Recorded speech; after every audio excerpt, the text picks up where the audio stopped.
Bonjour, donc nous allons réaliser un circuit qui permet de faire une charge à condensateur. Donc pour ce faire, on a besoin d'une alimentation continue.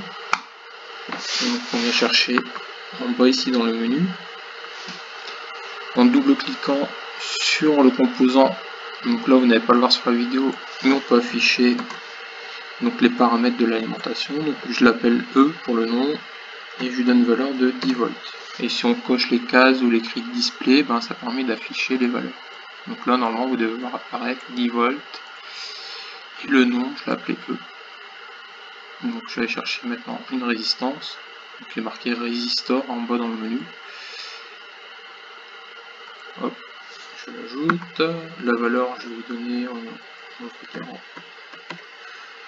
100 ohms. Donc je vais l'appeler R. Et une valeur de 100 ohms. Voilà, donc il est marqué 100 et R. Le condensateur qui nous intéresse, donc je viens le chercher en bas, il est marqué capacitor. Voilà, on fait un clic droit sur la souris pour le faire tourner.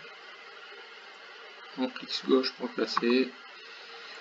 Je vais lui donner une valeur de 100 micros, donc il faut écrire 100 et pour micro le symbole c'est U au niveau du logiciel.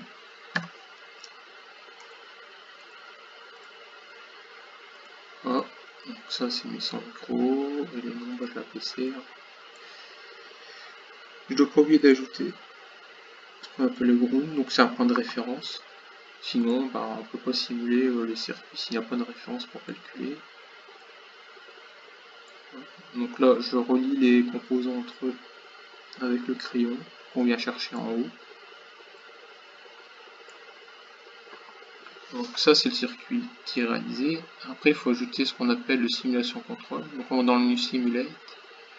Donc les simulations contrôle, il y a une sorte d'horloge qui apparaît. Et dedans, on peut indiquer les paramètres.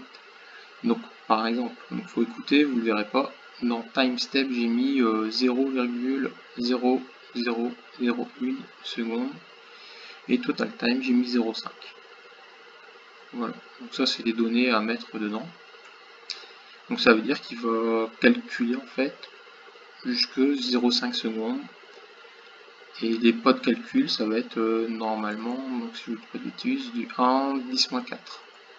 Voilà, donc pour lancer la simulation, il faut lui dire, faut lui donner une tension. Là je vais modifier un peu mon circuit parce que je viens de voir que j'ai pas bien fait la connexion. Donc là je remets mon condensateur, je remets mon fil correctement. Voilà, le fil n'était pas relié, donc c'était ça. Donc il faut l'ajouter ici un voltmètre qu'on vient chercher en bas. Je le mets ici, je vais l'appeler par un nom VS. Et je l'affiche. Voilà. Donc là le circuit, on est prêt à lancer la simulation. Et pour lancer la simulation, il suffit d'appuyer sur le carré bleu qui est ici. Voilà.